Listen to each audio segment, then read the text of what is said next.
to 24, but look at our curricular pedagogy system. How are we really creating informed voters through our systematic pedagogical intervention? And there are a lot of youths out there in the community who are not part of education system, and how we are considering them. These are the questions we need to challenges we need to encounter, and there are some of the questions for all of us to discuss. I quote Baba Sahib Ambedkar. Once he said, political democracy cannot last unless there lies at the base of social democracy. But the question now is how to thrive or strengthen social democracy in India. Despite having the demographic dividend, we are not participating. Our youth, we are all not taking part actively in our civic engagement and democratic participation. How can we increase that? And more importantly, in polity, we call actually the three dimensions of people's polity. One is limits of rulers, accountability on the rulers, and third and most important is people's people's direct or indirect participation in governance and their right of self-governance. While first two can be regulated or stipulated through various institutions of constitution, but the third one can only be facilitated. It cannot be regulated. How all of us can increase the decentralization or local self-government. And we talk about minimum government and maximum governance. While we have a stringent government accountability framework on one side, on the other side, we expect people to participate, and people are not participating enough. How we can have minimum government and maximum governance at that level. And most importantly, the inclusive democracies.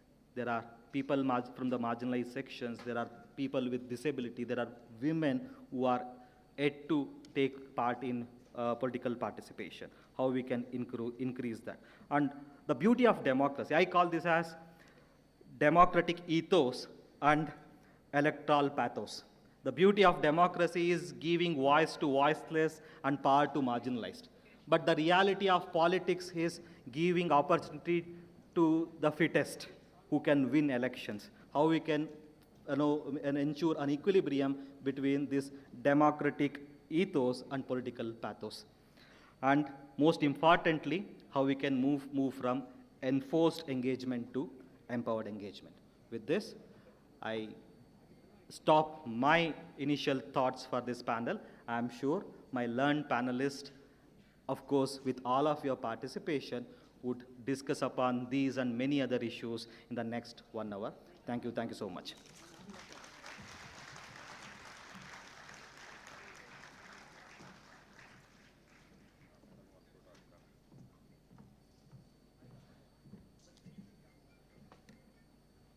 Yep.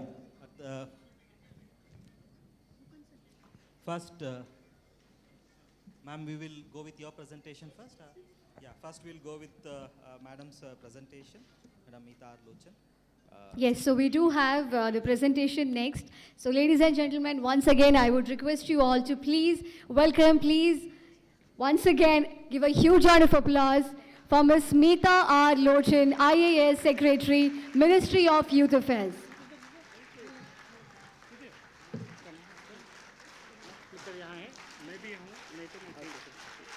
Okay. Thank you all for that very warm welcome. And friends, the subject on which I am speaking today is the Indic roots of Indian democracy. So, why do I call the title of this presentation the Indic roots of Indian democracy? Further I talk about creating a democracy Indian style. So why do I do this? Why do I call creating a democracy Indian style?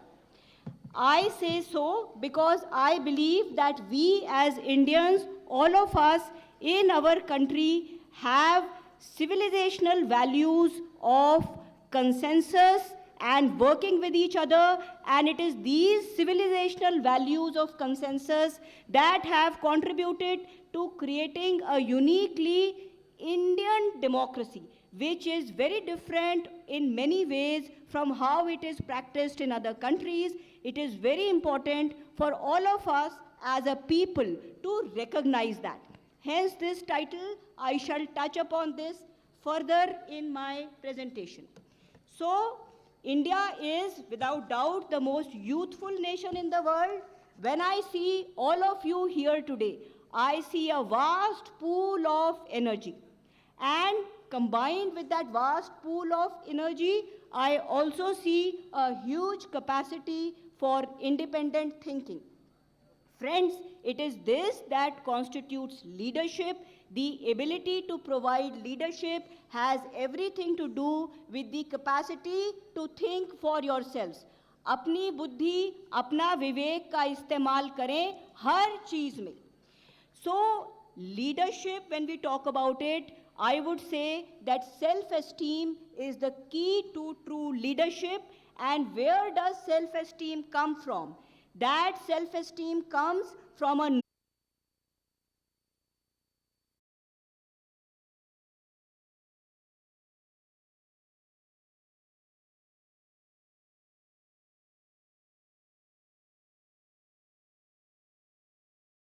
to get a minimum attendance in order to take that exam. सही है, हर किसी को attendance चाहिए होती है, नहीं तो exam में बैठने नहीं दिया जाता. And when many of us fall short of attendance, we have to go to our faculty member to ask him or her कि sir, मेरी attendance कम है, please allow me to take the exam. And I suggest to all of you that in 9 cases out of 10, your faculty member would say, never mind, I will do all I can to help you to take that exam. ऐसा नहीं होता, ऐसा ही होता है ना? होता है ना? तो क्या बोलोगे इसको? Desire to get along with everyone. The desire not to force your will on everyone. I will take you to another example. When you look at how policemen in the field, they are asked to observe traffic rules. I have seen so many instances when they stop a person and say, sir, आप over speeding कर रहे थे, मुझे आपका चालान काटना है. और उसके बाद जब उसने किसी को रोका, then that man says कि भाई why do you insist on making me pay this challan? I have seen policemen who argue very patiently with that passenger and tell him, sir, I have been authorized by you under the Motor Vehicles Act of this country, and it is my job to enforce those traffic rules. I respectfully ask you to pay this challan. That is important, that we try to explain the law to other people, that we take everyone along with us. And it is these civilizational values that are reflected in this constitution that we have given to ourselves. So, we have the civilizational values of a desire for consensus and a dislike of coercion combined with a robust institutional framework to underpin those values. So when we talk about the value of the Constitution, why is it so important? After all, when we go back in our history, we see that there were many benevolent kings. We all know about Ashoka, who had edicts engraved on stone in different parts of the country. Yes, no doubt there are benevolent kings. But when we talk about democracy and we talk about a rule of law, we need a framework of rules which binds the state to observe rule of law, which binds the state to observe freedoms.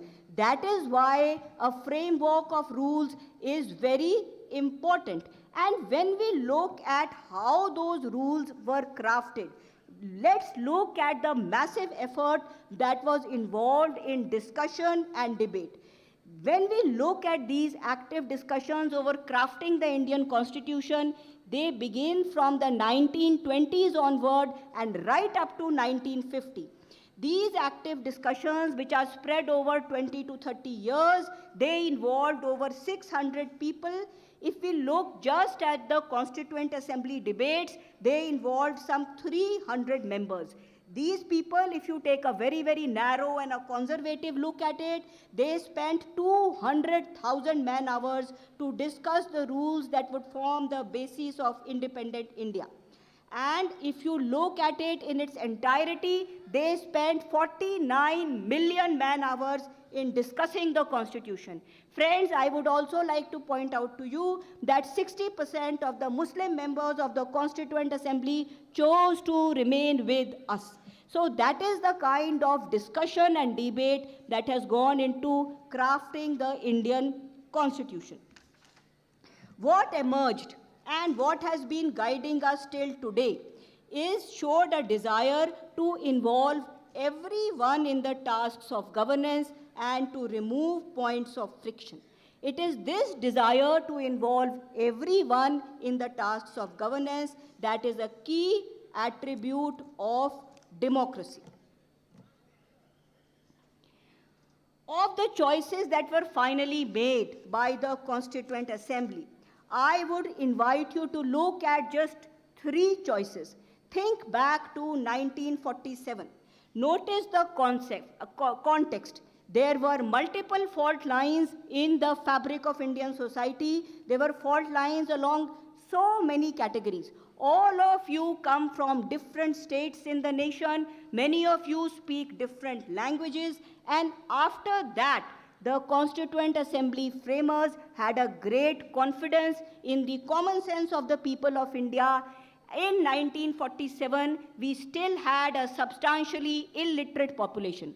After that, the Constitution framers chose to go in for universal adult franchise, even though there were many people who said that, the right to vote should be restricted to those who have property. It was not agreed to. They all agreed to provide universal adult franchise.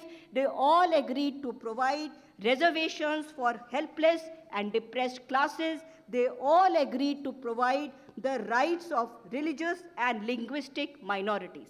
And today, in 2023, when we look back at 75 years of India's independence, we notice that all 3 choices have been substantially maintained. They have not been disturbed. This in itself is a major illumination of how Indians believe in democratic values. So, why do you think the Constitution framers had so much belief in these civilizational values?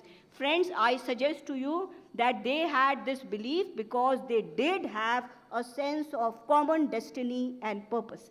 When we are crafting a nation, it is this sense of common destiny, common purpose, and ethos that unites all of us. All of them were aware that we have overthrown a yoke of 200 years of colonial rule.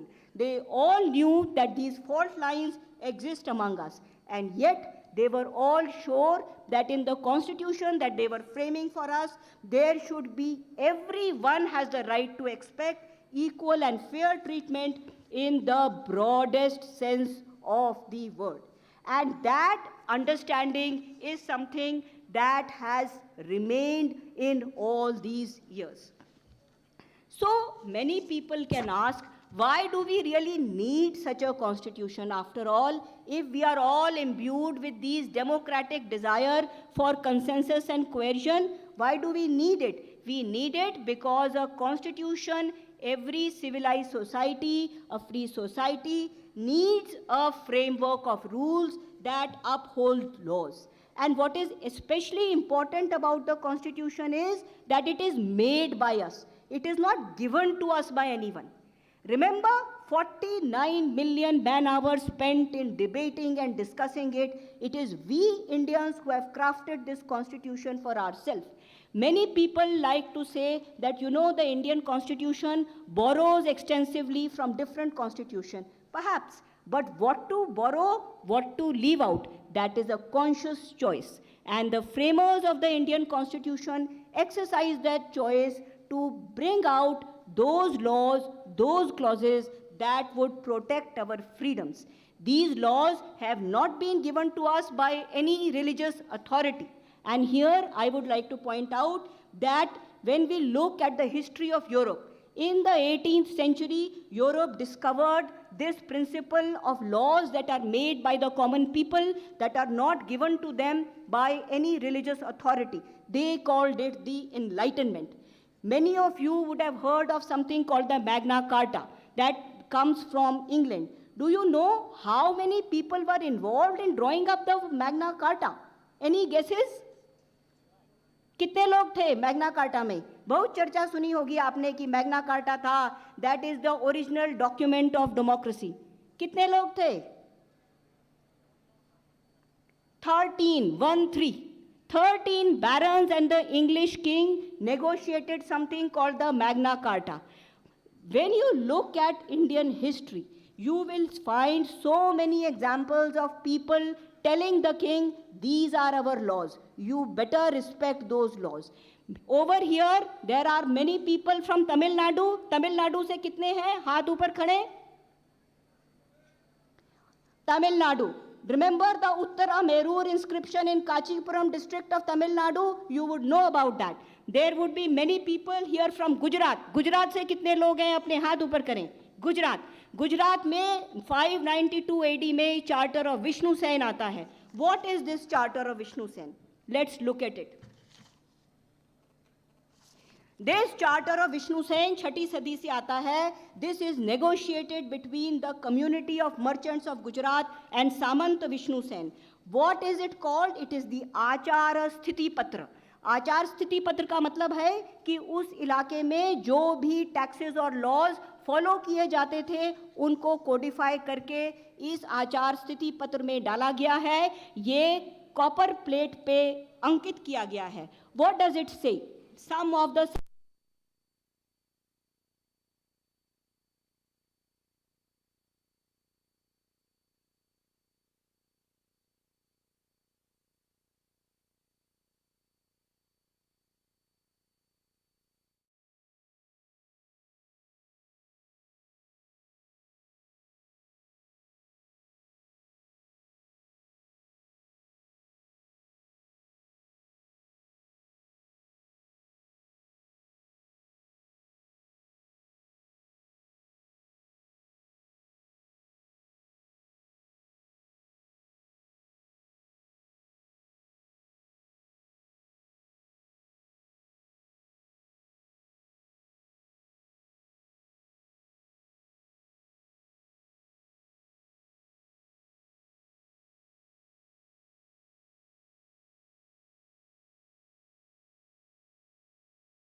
आप लोगों ने भी शायद देखा होगा. It was about an interaction between an official at the toll naka and a fellow in a government vehicle. That gentleman was refusing to pay the toll. He was saying, you know, मैं सरकारी हूँ, मुझे toll देने की ज़रूरत नहीं है. और टोल ऑफिशियल ने उसको रोका और उसको बोला, सर ऐसा नहीं है, ये जो मेरे पास किताब कुंजी है जिसके अंदर रूल लिखे हैं उसके हिसाब से आपको टोल देना पड़ेगा. पूरा यूट्यूब पे है.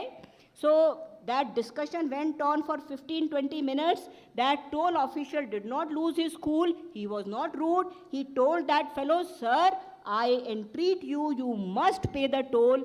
Government does not mean that you don't have to pay the toll.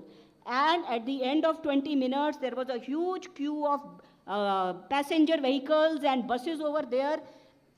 Then that toll official told that gentleman, sir, you are blocking the road of everyone over here. आप उनको आगे नहीं जाने दे रहे हैं. ये बहुत रूड बिहेवियर माना जाता है. कृपया आप अपना टोल दें. तब जाके वो सरकारी आदमी को शर्म आई और उसने पैसे दिए और वो आगे गया. द पॉइंट इज कि इस तरह का जो इंटरैक्शन है, जहां रूल कुछ कहता है, हमारे पास आज भी हिंदुस्तान में ऐसे कई लोग हैं जो कहते हैं कि हम उसका पालन नहीं करेंगे. उसके बाद भी जो लोग उस नियम को इम्प्लीमेंट करते हैं वो फिर भी कोशिश करते हैं कि भाई हम लोग आपको ये रूल क्यों है ये समझाने की कोशिश करें. और ये सिर्फ रूल की बात नहीं है, आप सब लोग सज्ञान लोग हैं, अपने विवेक का इस्तेमाल करें. You can see this value of consensus everywhere, whatever be the sphere that you see in India. My suggestion to all of you young people is that you should use your viveka. Don't depend on received wisdom. Whatever I have told you today, all this information is available on the internet. Charter of Vishnu Sen का जो transcription है वो भी internet पे available है. जो constituent assembly के debates हैं वो भी इंटरनेट पे अवेलेबल है. ज़रूर वहाँ जाएं, पढ़ें, अपने आप अपना विवेक का इस्तेमाल करें और उस हिसाब से निर्णय लें कि इंडिया में डेमोक्रेसी की क्वालिटी क्या है. आज ही मैंने पेपर में देखा, और देखिए, जो भारतीय नहीं है, जो हिंदुस्तानी नहीं है, उसे फ्रीडम है कि वो आपको क्रिटिसाइज करे. It's a free world. He can express any opinion. We are not going to say कि भाई आप हमें क्रिटिसाइज ना करें, पर जो वो आपके बारे में कह रहा है, आपके ऊपर जजमेंट डाल रहा है, आपको उसकी बात को सोच समझ के ही देखना चाहिए. आज ही के पेपर में खबर है, एक एनजीओ है ह्यूमन राइट्स वॉच करके, वो पूरे विश्व के ह्यूमन राइट्स का कस्टोडियन अपने आप को मानता है. उन्होंने अपने जो रिपोर्ट 2023 की वर्ल्ड ह्यूमन राइट्स की रिपोर्ट छापी है, उसमें उन्होंने कहा है कि इंडिया का ह्यूमन राइट्स का रिकॉर्ड खराब है, और उसमें ये भी कहा है कि United states, United Kingdom and the European Union, all these three formations are reaching out to the Indian government in the interest of trade, in the interest of Indian security, and that they are not paying attention to abuses of human rights in India. Not only that, the paper also says that Human Rights Watch has cautioned businessmen from investing in India, and they have said that people should think twice before shifting their production from China to India because of this. देखिए, human rights watch has its every right. हम किसी को, हम वो हिंदुस्तानी ऐसे लोग नहीं हैं कि किसी को जाके बोलें कि तुम ये मत बोलो. We don't say that. But you as Indians should take your own call on how democratic we are. And please look at information. Don't go by opinion. I completely disagree with the previous speaker when he said कि महिलाओं को vote करने का अधिकार दिया नहीं जाता. मित्रों, 2019 लोकसभा इलेक्शन के आंकड़े हैं, आप लोग जाके देखिए. इन 2019, for the first time since 1947, more women than men have voted in Indian history. It is a record.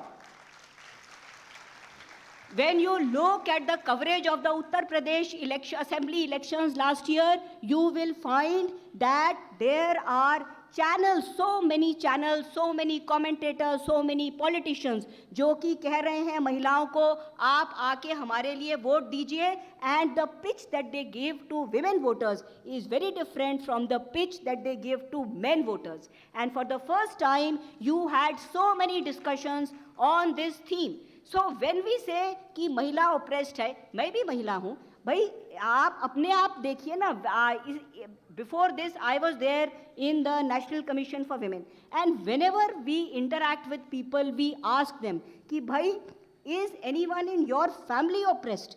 They would say no, but then I would ask them, in that case, why do you express this opinion that women are oppressed?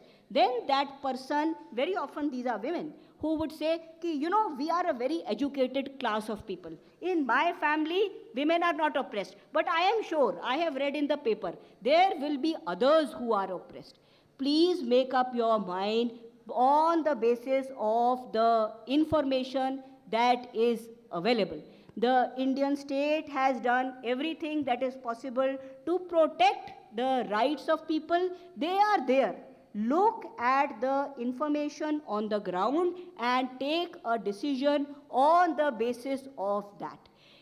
It is you in the end as a people who have to be conscious of your own values, and you have to be prepared to defend those values. And that can only happen अगर हमें अंदर से लगता है कि हमारे देश में सचमुच लोकतंत्र है, हम उस लोकतंत्र का संरक्षण भी कर सकते हैं हर तरीके से. और ये जो हम ट्रेडिशन ऑफ नेगोशिएशन की बात करते हैं कि often there is a negotiation that goes on over rights and democracy between the state and people. It is not just that it is there in our past. When we talk about the making of the constitution, when we talk about the charter of Vishnu Sen, even today in 2023, we can see that that spirit is very much alive even today in the minds and behavior of the Indian people. We should remember the accords that ended the Naga insurgency, the Assam insurgency. India is perhaps the only country in the world that has successfully resolved the problem of insurgency. And a very interesting piece of information over here. On August 3, 2015, the National Socialist Council of Nagaland, IM faction, this was the largest of the 7 Naga insurgent groups. They announced a historic peace agreement with the center, agreeing to create mechanisms for greater autonomy for the Naga tribes. On that very same day, the Naga leaders asserted that they were a separate people. They didn't see that there were any contradiction between these two positions. So here were the Nagas who were saying, we are a separate people, but we are very happy to remain within the Indian Union. And that is only one of the many examples of many insurgencies across the country. Look at Punjab. They have been peacefully resolved by a process of dialogue. That is what Indians are very good at. They are very good at a process of dialogue. Finally, I would like to say this to you, that democracy in India survives not only because of the constitution, but because it represents the values of consultation and governance by consensus. Friends, when do nations become great? Nations become great when they share a vision of what they have achieved, what they have contributed to the world. It is when we acknowledge our own traditions of democracy, our own traditions of peace, our own traditions of conflict resolution, that we become capable of providing leadership to the world, that we become capable of standing forth as a great nation, as a united nation. Thank you. Jai Hind.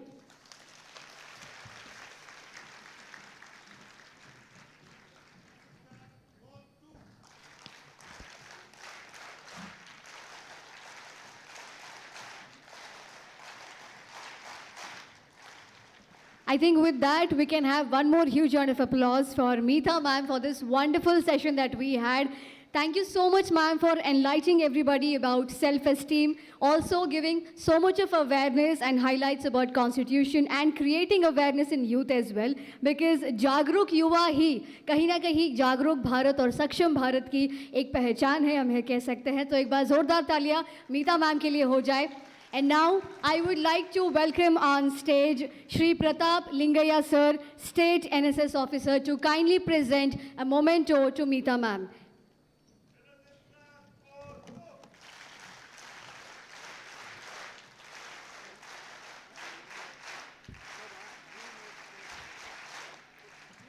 I would also like to welcome on stage Shri Khadri Narsimhaya sir, Regional Director of Bangalore, to please come on the stage and kindly present the memento to Meeta ma'am. Huge round of applause, ladies and gentlemen.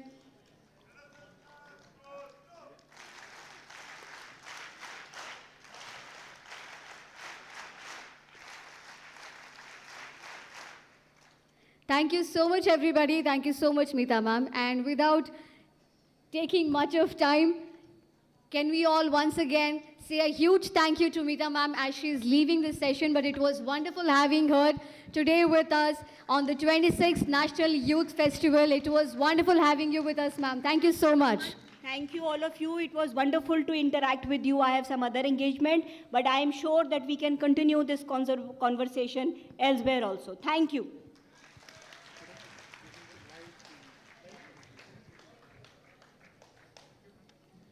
And as we proceed towards our session, I would like to invite our speaker for today, Dr. Arvind Chinchure, sir. Can we have a huge round of applause as we continue with the session? A very warm welcome once again, sir.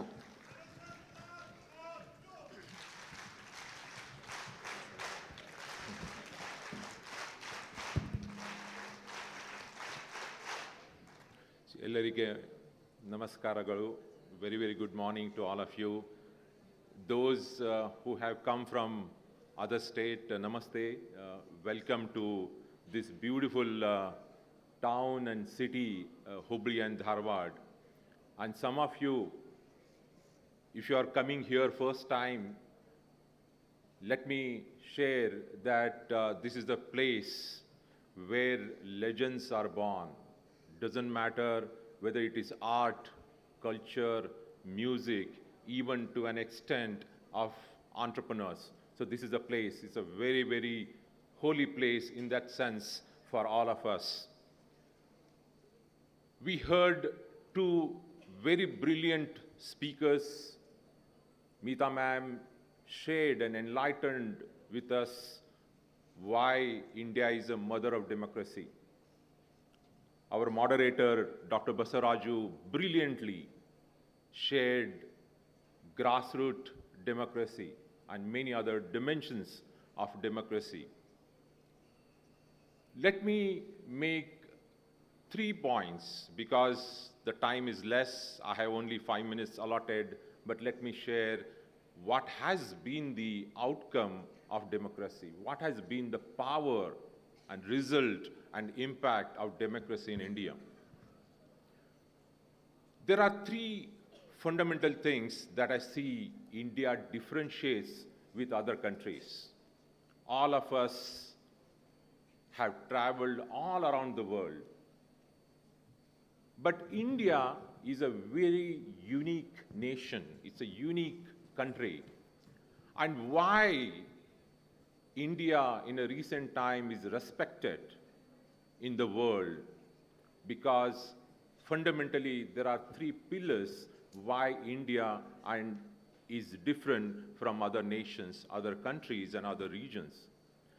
Fundamentally, the first thing is our unique diversity. If I just look at all of you, there is so much of diversity I see. How many countries in the world have the kind of a diversity that we see? Again, the diversity is in everything that one can think of. In every parameter that you look at, there is a diversity in India. But what makes diversity so important for any nation or any region is that this diversity can create newer ideas. This diversity brings lot of creativity. Fundamentals of creativity is that you need to have a diversity, or you need to have a diverse team to come out with a very novel creative solution.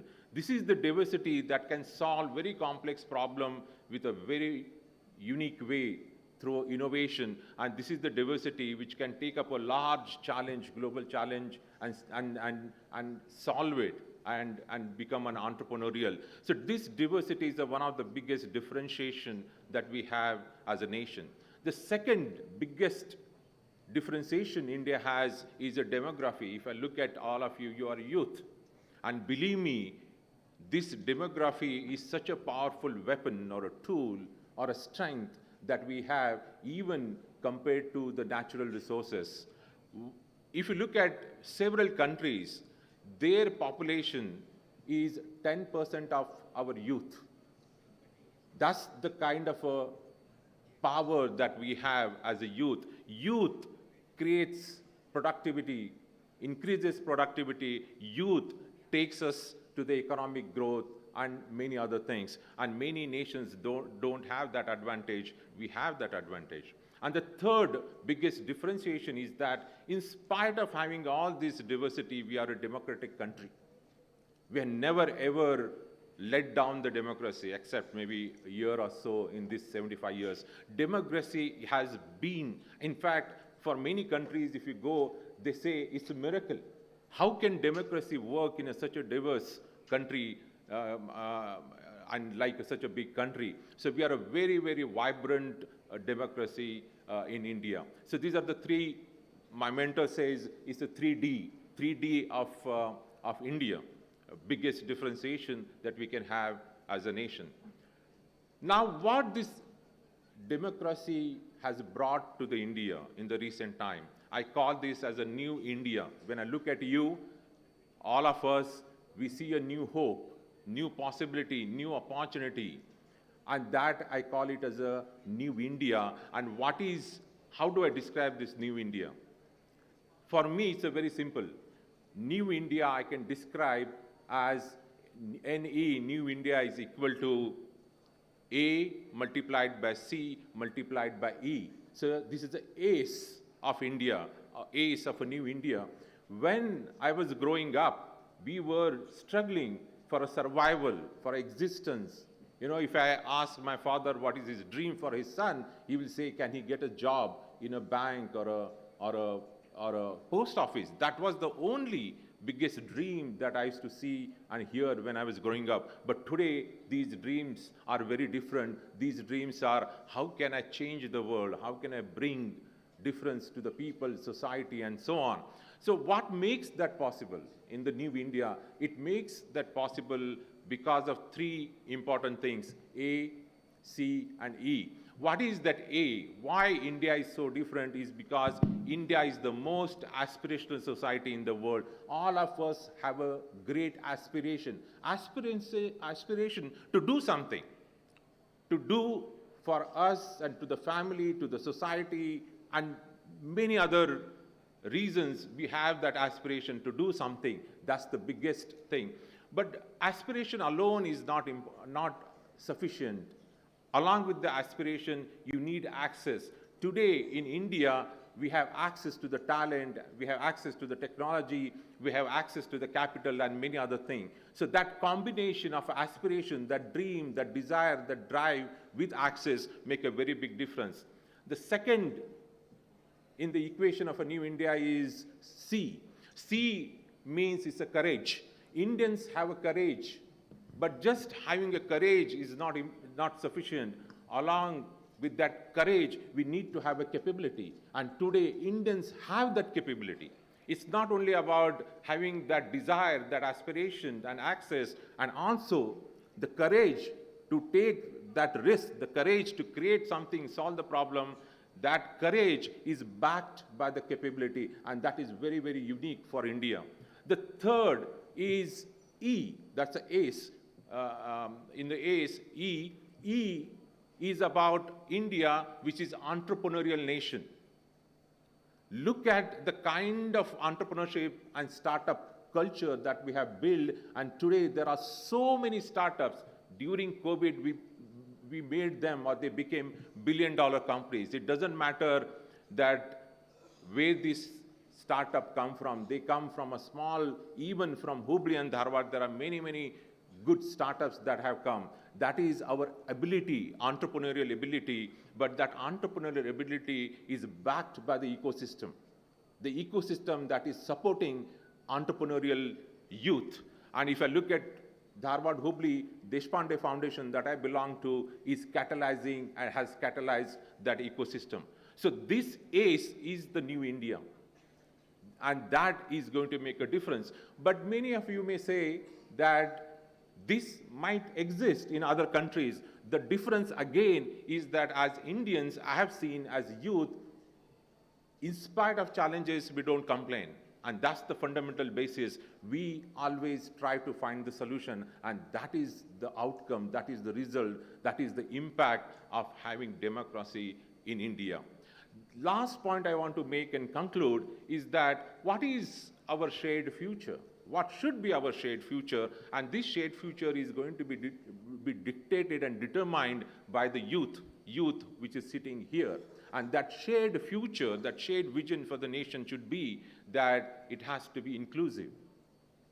Because sometimes development cannot be skewed. Only rich people are becoming richer and poor people are becoming poor. That is not going to be sustainable. It's very, very important for us is how do we do inclusive development, which means that poorest of poor person in India should have the same access, same opportunity, bring them up in the mainstream of economic development and so on. That's important. Our shared future is about sustainable development. We cannot have a development which is based on one particular criteria. Now today, if you look at the world, we are talking about sustainable living, and India knows how to sustainably live. Sustainable progress, sustainable growth is very, very important. And there are many other shared future that we can think of when it comes to making this nation, this great nation, a developed nation. And I know, I'm very confident that by 2047, when India becomes 100 years, with the pillars of diversity, democracy, and demography, and these ACE qualities that India has, we will become the most developed nation in the world, and India will make significant contribution to the well-being of the world. And this is our opportunity, and that's what Prime Minister said, it is the century of India. With these words, thank you all the organizers for giving me this opportunity to speak here. Thank you very much for listening. Thank you. Thank you very much, Dr. Arvind. Now I request my second panelist, Amit Amarnath, to take over. Definitely. So let's have a huge round of applause and welcome our next speaker, Mr. Amit Amarnath. Meanwhile, I would also like to mention that post that, we'll have a small discussion. I request our dignitaries on the dais to take few minutes to have a panel discussion, and also all the audience, kindly be ready with your questions. Please welcome Mr. Amit here. I was told the good questions will be rewarded. Yes. Wonderful. I think the organizers have already informed those who ask very interesting, brilliant questions will be rewarded. Don't ask me what is the reward, but they'll certainly give you. Elrigu namaskara. To start with, democracy, yes, the term is very much Western, but the concept of democracy was never alien in Indian society. Just to give you an example, prehistoric times of Hogana. Okay, how many of you know Kannada here? Okay, good. Okay, let us move to the prehistoric times. In Lord Krishna's Dwarka, it was not ruled by a king. Even though there was a king called Ugrasena, the rule was in the hands of two assemblies, one being Krishna Sabha, the other one being Balarama Sabha. So representatives from the public were included in these assemblies, and these assemblies used to discuss, decide, and suggest the same to the king, and the king used to make it a law in the state. So, since from prehistoric times, we've been following democracy, and democracy has been a way of life for us. And Agle Basuraj sir heltidru about our Baswannanavaru Anubhava Mantapa. So that also is a very classic example of how democracy is enshrined in the Indian way of living. But if somebody asked me to define democracy, the very simple, the most simple definition is by the people, for the people, of the people. Of the people and for the people, yes. But we need to strive to make it by the people. How? Even though we live in a participative democracy, we look at it in a way as if it is a representative democracy. We vote our elected representatives and we leave it to them. But after that, we don't participate in that process of democracy. So if any society has to, grow and progress, then active participation from the citizens is the key towards that. So, just to give you, okay, let me just ask you one question. Okay, sorry. Public property or government property belongs to whom? Sarkari asti yarak seriddu? Anybody? Great. Most of the times when I ask this question, people tell me it belongs to the government. Now, what is government? Who is government? Government is nothing but the representatives of people. So it belongs to all of us. Until and unless we don't have a sense of ownership, it is very difficult to build a strong society at large. So, and moreover, democracy is not a spectator sport. It is a participatory effort, and each and every citizen has to participate. Irrespective of how small your contribution is, it is really very important that you contribute something at least. Say, for example, on the day of election, when the government announces it as a holiday, it is so that people can go out and vote, but most people go on picnics. And the next 5 years, they spend cribbing about things that are not right. So when you have the opportunity, exercise it. And only by doing this, we can build a strong society. And yeah, recently we celebrated Azadi Ka Amrit Mahotsav. It was no doubt a great celebration, but also it is a reminder for all of us that in the next 25 years, we'll be completing 100 years of independence. And the role of today's youth in nation building is going to be very, very, very important. So I urge you all to take a pledge to spread the awareness regarding participative democracy and also participate in this process of democracy and spread as much awareness as possible. And I guess that's about it. Jai Hind. Thank you. Thank you, Amit. That was short and very inspiring and provocating. While I wait for your questions, whether audience ready with questions? Okay. So while I request organizers to move the mic around to have the questions, but until then, I have a couple of questions being the moderator of this session to Dr. Arvind Chinchureji. Again, I would like to draw his attention to what I quoted in while setting the context, what Babasaheb Ambedkar said.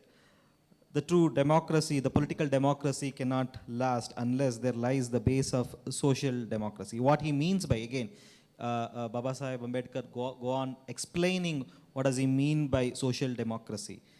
He says it means the way of life which recognizes liberty, equality, and fraternity as the principles of life.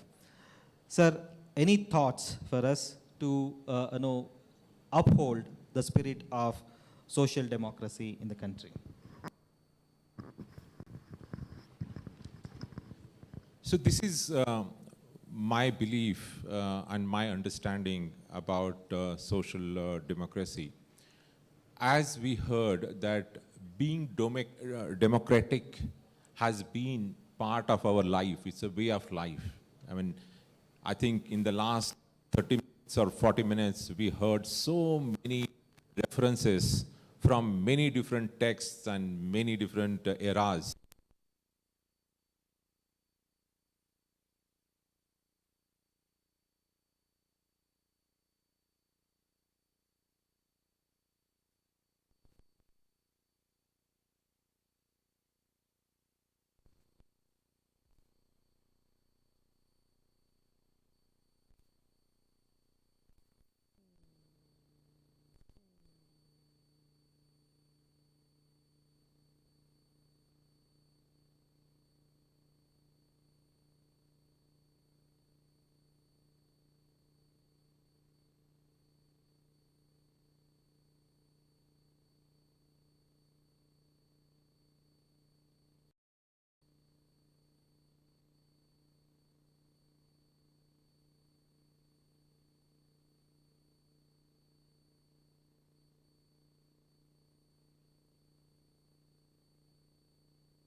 Is that we are unmasking and we are unleashing or we are uncovering that original genes of India.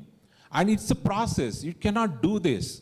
When I say there is an ecosystem, what ecosystems are trying to do, I say sometimes catalysts, they are acting like genetic engineers. You know, they are saying, boss, you have such a civilization, you have such a, natural DNA. Why we are acting like this? So it is a journey. I think even if I look at in the Western world, I mean, I can give some examples. When there is a scarcity, when there is a scarcity of power, resources, believe me, where their democracy goes, they are like any other, they are fighting, they break the rules and so on. So that's what the phase as a nation we have gone through in the last few hundred years. And now we are changing that. And now if you look at this youth, they don't have that baggage, right? They don't have. They say that, okay, all of us are equal. Even in the context of villages, if they see something, they say, this is not fair. We should not be doing. They are teaching elders, they're teaching their parents and so on. I think we are going through this change, we are going through this process, but this youth, this empowered youth, educated, learned, well-informed youth will bring that change. Just wait for another maybe decade or so. I think this problem will not. We will have the liberty. Doesn't matter which section of the society. Thank you.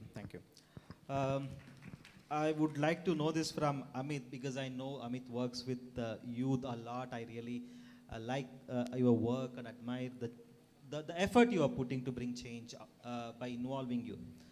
Also my concern is, while we can be proud about our demographic dividend, like the recent statistics which I quoted, which is about youth participation in governance, youth participation in civic engagement, is very dismal.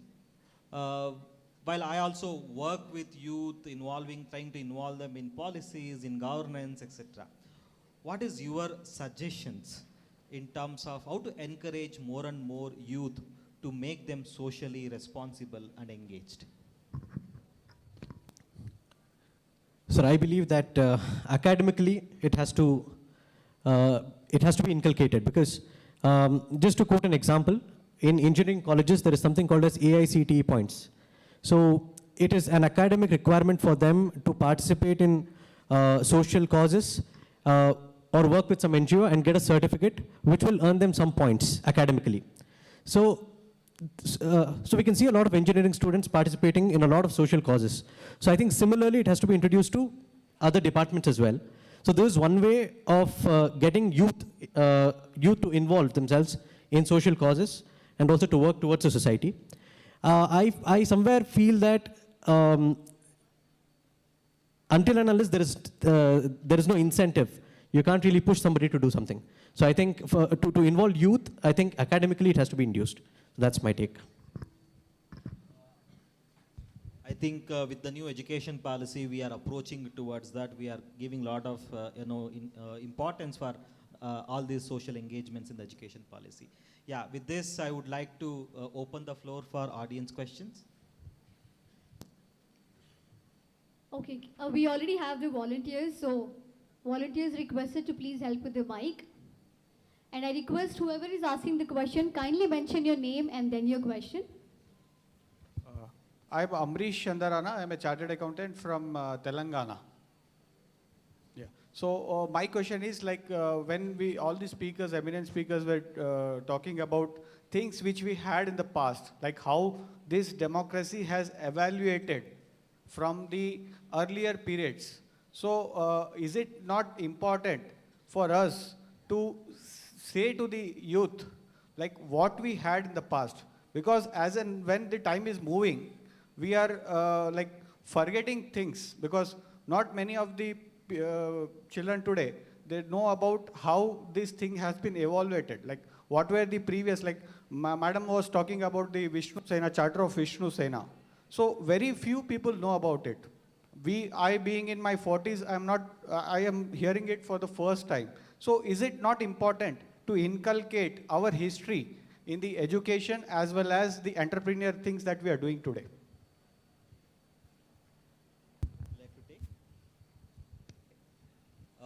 Yeah, I'll start that. It's very important. Again, I look up to the new education policy. Why I say that? That is one thing very historic. After a lot of time, we are trying to kind of understand what is the country really needs. And it talks about informing the India and Indianness. It's more of a suggestion. Your question is more of a suggestion. I think already the policy decisions have been taken. And look at this entire session itself. It's to appreciate why we think, should we look up to the India for democracy rather than thinking that it has come from Greece or it has come from other, the so-called, the oldest democracies. Actually, we are the ancient democracy in that way. I think these are all the various efforts being done to answer your questions in different forms. So just to answer, big yes. There is no doubt, none of us will doubt. But the difference in what has happened in the recent time is you have been empowered. We don't need just the policies or textbooks or some other medium to communicate. I think all of us, as we learn, we have been empowered. Now we have a powerful communication tool. Just keep sharing that and it will go viral. So the power is with us to make that communication. It's not necessary that every time government has to do it or some organization has to do it. It's with us. Let's do it. I strongly recommend our youth to go through a book called, the same title is there, India is Mother of Democracy. It's an edited book. It's wonderfully captured the history and democracy, the evolution of democracy in India itself. Respected sir, I am Chetan Jadhav from Burhanpur, Madhya Pradesh. Sir, my question is, election is the largest festival of Indian democracy. But why Election Commission of India not fix set of value of election? अगर कोई व्यक्ति सांसद बनना चाहता है तो वो व्यक्ति करोड़ या लाखों रुपए इलेक्शन में खर्च कर सकता है, लेकिन वही दूसरी ओर एक यूथ जो इलेक्शन लड़ना चाहता है तो इलेक्शन कमीशन ऑफ इंडिया क्यों एक फिक्स अमाउंट फिक्स नहीं करती कि इतनी समय सीमा तक इलेक्शन में अमाउंट खर्च किया जाएगा? आखिर इसको खर्चीला क्यों बनाया जा रहा है? आखिर जो अंत्योदय हम बोलते हैं, समाज की अंतिम पंक्ति में खड़े व्यक्ति का उदय हो, तो अंतिम पंक्ति समाज को रिप्रेजेंट करना चाहता है, पीपल्स की प्रॉब्लम को सोल्यूशन करना चाहता है, तो उसको क्यों नहीं मौका मिलता है? क्यों इलेक्शन कमीशन ऑफ इंडिया एक अमाउंट फिक्स सेट नहीं करता है? Thank you sir.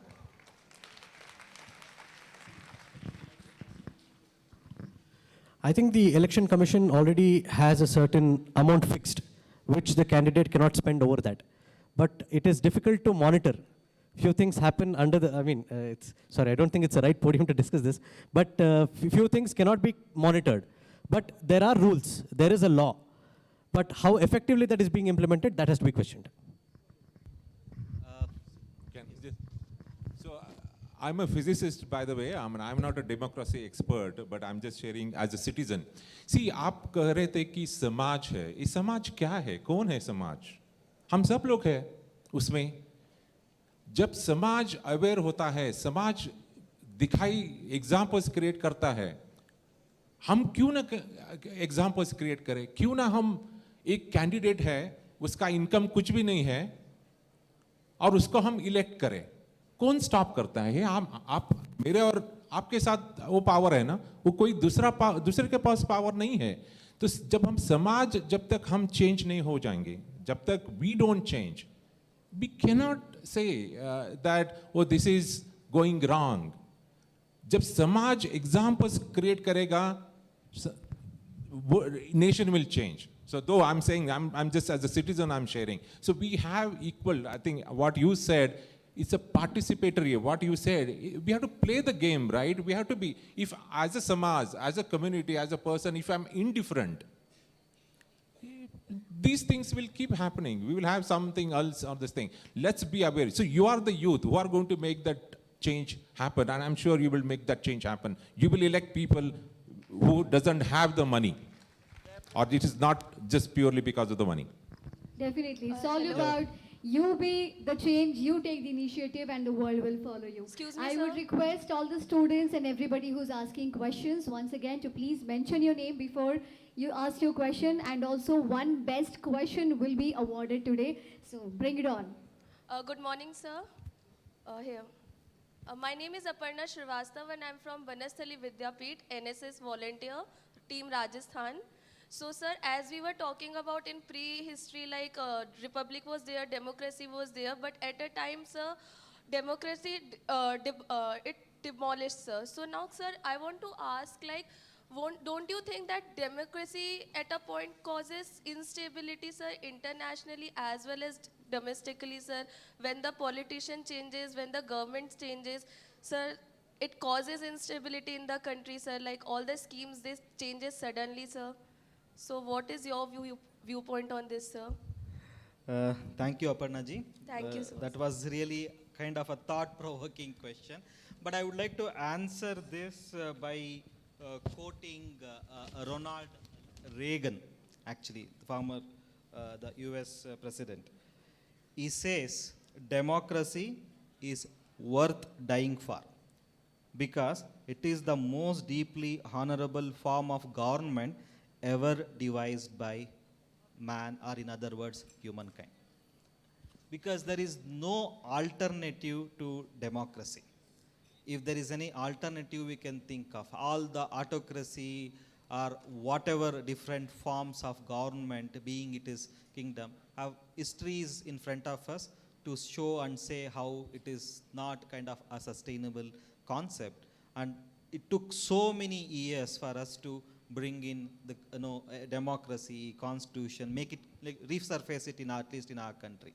The 300 years of rule somehow kind of suppressed the democracy and democratic institutions, and it took so much of effort, so much of tyaga by various people, sacrifice by various people to bring this freedom and democracy. I think we should try to make it more stabilized, I think, and that is where it can happen by informed citizens, informed choices. Actually, we should, all youth should participate. Like Yadavji said, that's a festival of democracy. In that festival, we should always take part without thinking about vacations or going out to elect most, or more good candidate actually, good, best amongst available, and ensure the stability. Thank you. It's in our hand. Just to add on to that, see, in case of democracy, the power is in the hands of the people. At the end of every 5 years, you'll get the opportunity to decide whether what the previous government did was right or wrong, and you can vote accordingly. Now, the opposite to democracy is autocracy or communism. We are seeing what is, so we are basically we're seeing what is going on in North Korea and China. So, comparatively, democracy, at least you have the power to elect whomever you want, and you can seek accountability. So, I certainly believe that democracy is a far better option. Just that we need more awareness. We need more aware citizens.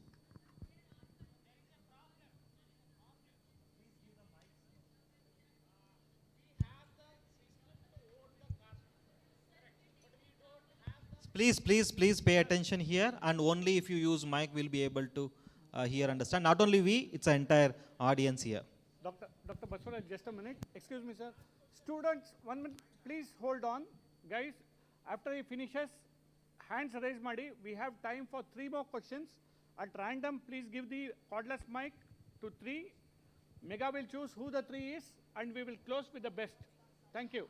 Sir, but don't you think there are countries which are not following democracy, still they are much more developed and as compared to India or other democratic countries, sir? For example, Qatar or any Middle Eastern countries, sir? What is the indicator for development? It all depends on that. If you think indicator of development is all about big buildings, excellent roads, and women not being given the vote to, even authority or right to drive or do whatever her choice is. If that is the indicator for development, yes, we can accept those are all the much developed countries without democracy.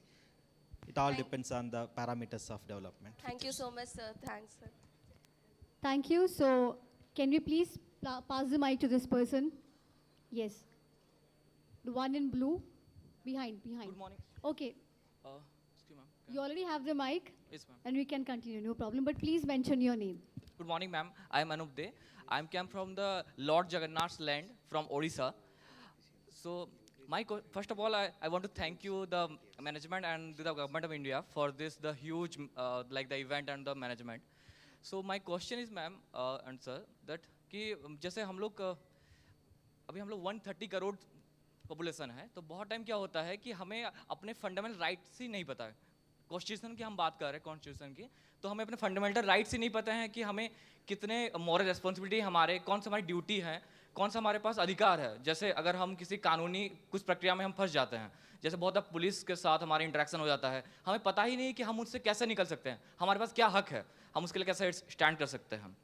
तो इसके लिए government को कुछ awareness create करना चाहिए, क्योंकि हमारा एक ह्यूज पॉपुलेशन है 130 करोड़ का, तो हमें उसके लिए भी कुछ करना चाहिए, गवर्नमेंट को अवेयरनेस क्रिएट करना चाहिए, कुछ मोरल ड्यूटीज और कुछ जैसे कुछ अगर द नॉर्मल पीपल अगर कुछ फंस जाता है, क्योंकि कुछ जो एजुकेटेड पीपल है वो तो जानते हैं हर चीज़, लेकिन नॉर्मल पीपल को उनको इतना एजुकेशन ही नहीं है उसके लिए।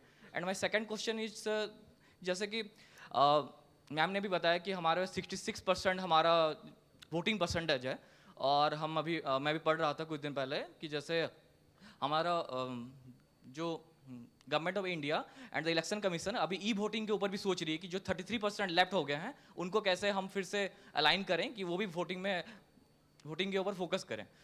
तो लेकिन क्या सर गवर्नमेंट ऑफ इंडिया को ये नहीं तो गवर्नमेंट ऑफ इंडिया को ये नहीं सोचना चाहिए, गवर्नमेंट ऑफ इंडिया को ये नहीं सोचना चाहिए कि हम सिटीज पे भी ज़्यादा फोकस करें, क्योंकि विलेज तो पहले से ही वोटिंग परसेंट उनका ज़्यादा है, सिटीज पे उनको फोकस करना चाहिए। Thank you.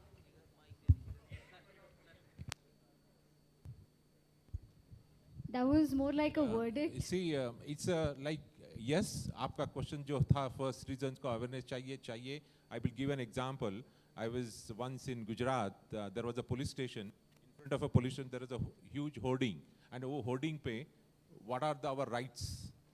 But the rights के साथ obligations भी आते हैं. We are not talking about obligations, but what are the rights of a citizen?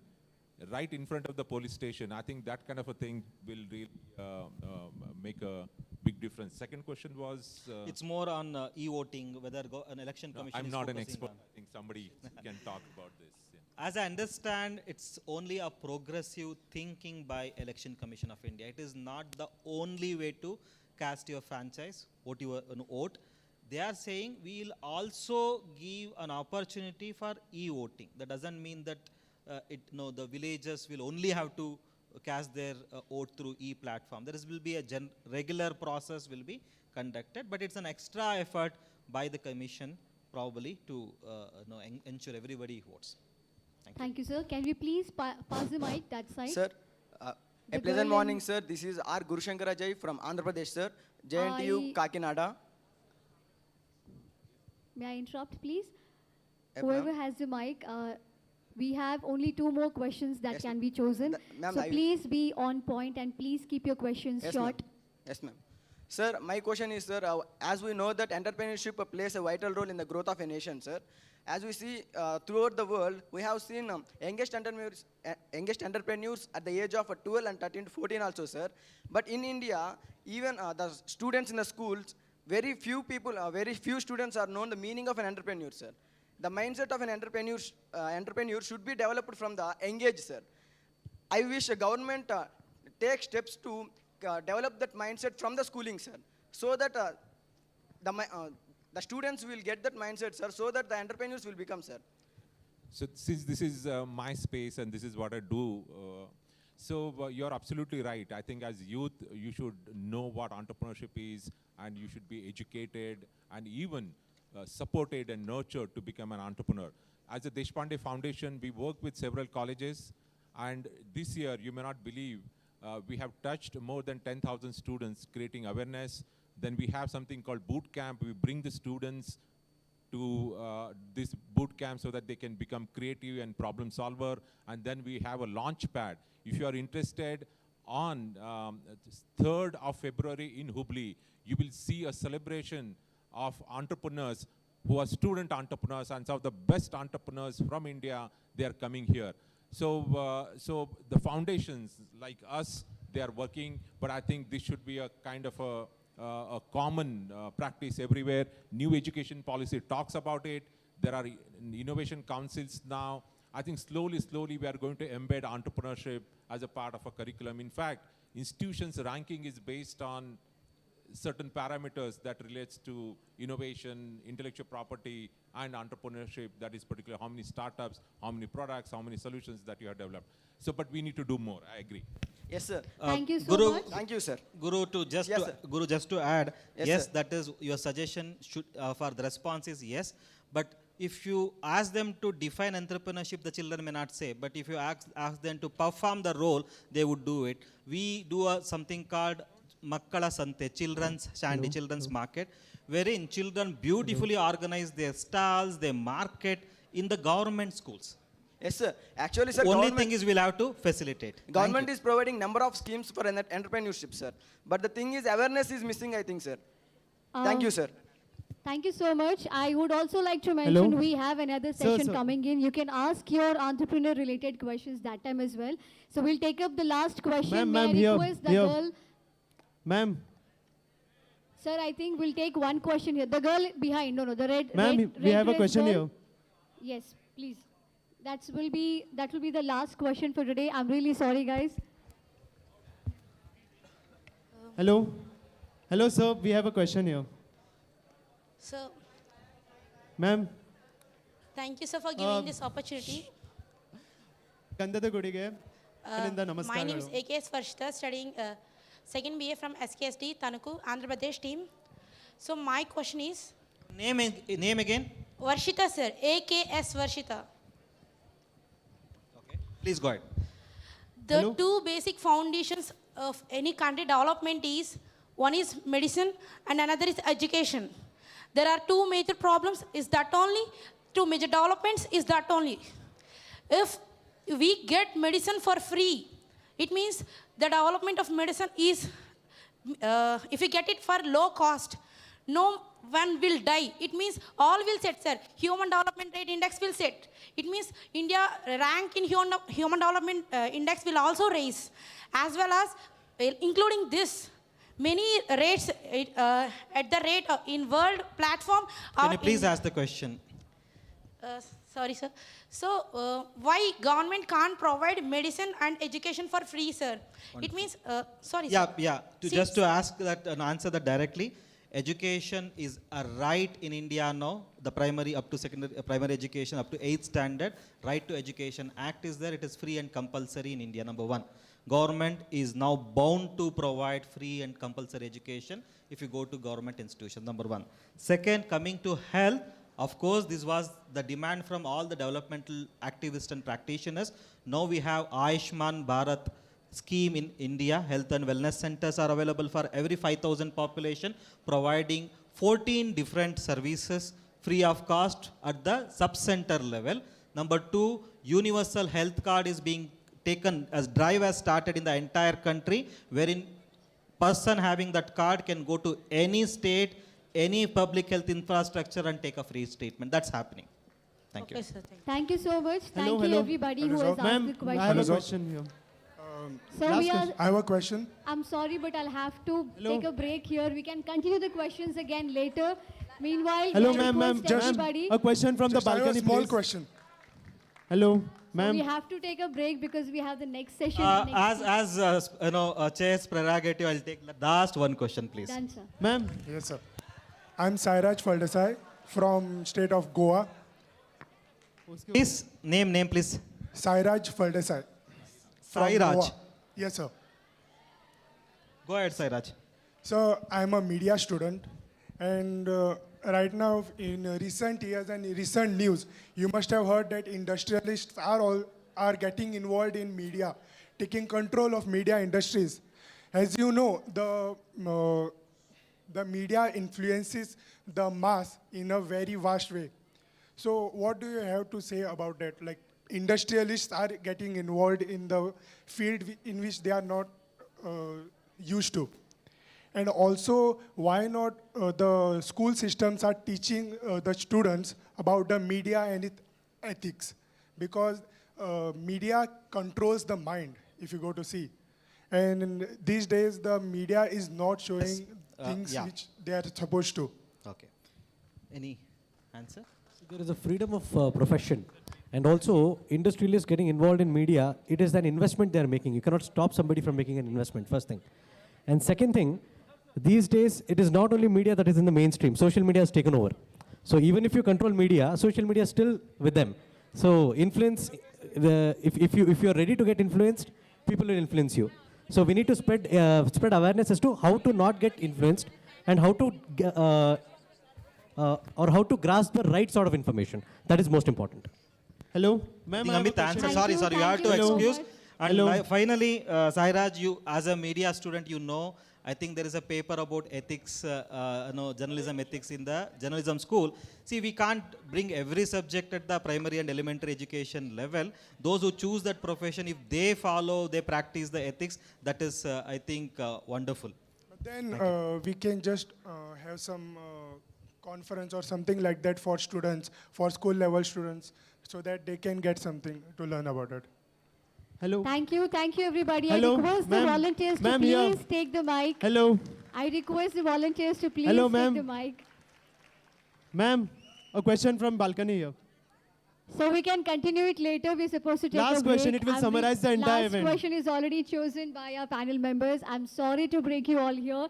But yes, can we have a huge round of applause for our speakers and the panel members and moderator, Dr. Basavaraju sir as well. And meanwhile, they decide the best question of the session. I would request Samantha to please present the memento to Dr. Arvind Chinchure. Can we have the memento for our speaker, Dr. Arvind Chinchure, please? And I request everybody to please put a huge round of applause for all the dignitaries on the dais.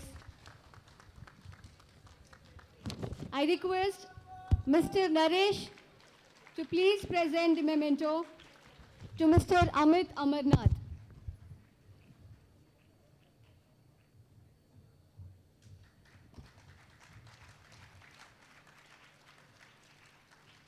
And I request Ms. Yashaswini to please come on the stage and present a memento to our moderator, our panel member, Dr. Basavaraju sir. So huge round of applause for everybody on stage.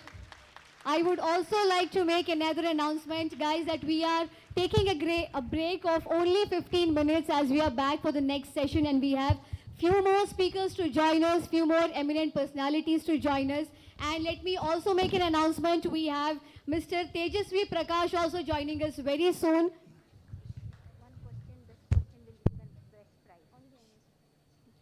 So I request the panel members now to choose one best question, as we have a special gift or prize for them. Okay. Before I announce the best question of the day, of this particular session, I would like to quote Swami Vivekananda, because in his name we are doing this entire youth festival, and what he said about democracy, and I read it. He says, "This is the true democracy. It is the socialist idea, the development of the masses, not the individual." I think that answers many of our questions, why democracy is the only option in front of us, and all of us as future of this country should take an active participation in civic engagement and democratic processes. Thank you so much. And the best question recognition goes to Aparna from Onastali. Aparna, please come on the stage.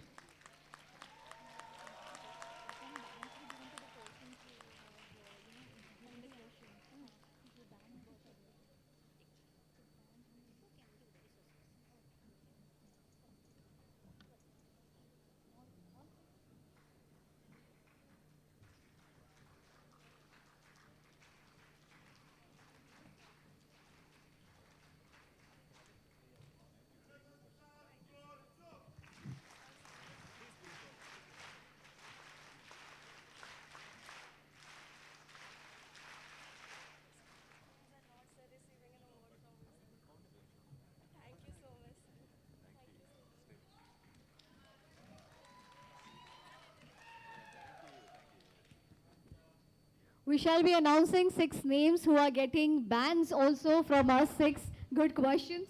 It's Ambarish, Chetan Yadav, Anup De, Gunashankar, Varshita, and Sairaj. Please come.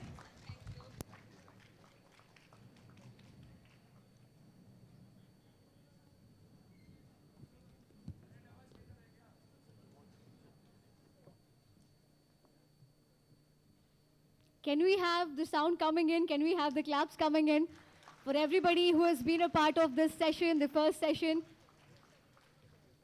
So we have special bans for people who have asked questions.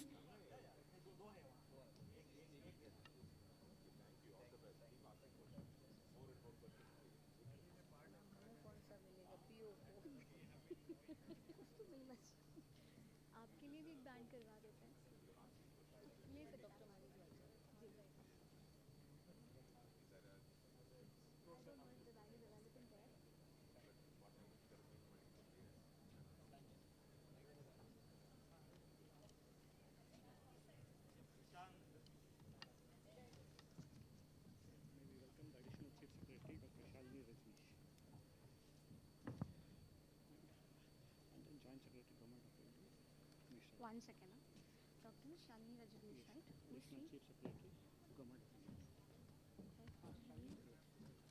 You're calling her on stage, right?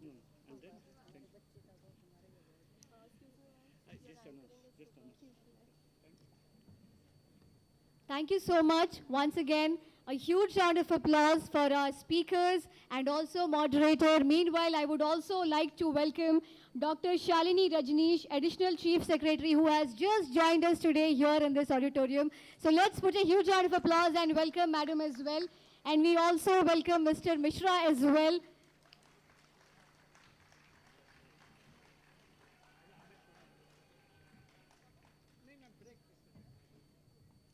With this, I announce a break of 15 minutes and I request all of you to please gather back exactly after 15 minutes as we are continuing with the next session. Thank you, everyone. It's a tea break organized outside. Please be back exactly after 15 minutes. We are continuing with the next session. Thank you. Hello, NSS program officers, please listen. Your right side, program officers. Your right side, TA bill is taking, NSS office is there. TA bill.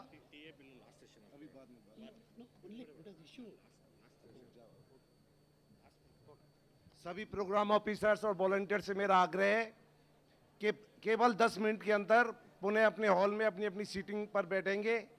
आज के बहुत ही महत्वपूर्ण speaker युवाओं के हृदय के सम्राट तेजस्वी जी हमारे मध्य होंगे और उनके विचार आपको आपके सवालों के जवाब देने के लिए पर्याप्त होंगे, जो सवाल आप डेमोक्रेसी के विषय में आप पूछ रहे थे।